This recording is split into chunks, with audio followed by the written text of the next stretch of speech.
What's the meaning of cash-strapped?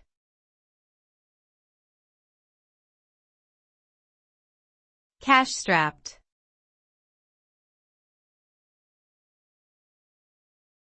Cash-strapped.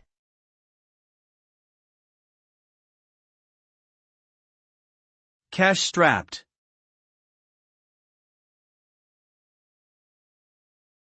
Cash-strapped.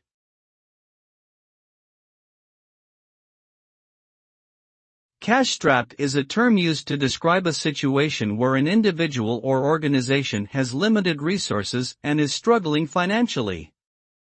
When someone is cash-strapped, they may have trouble paying their bills on time, maintaining their living standards, or investing in growth opportunities. Businesses that are cash-strapped may struggle to hire new employees, purchase new equipment, or keep up with industry trends. It can be a stressful and challenging situation, but there are options available to help manage finances and overcome cash flow difficulties.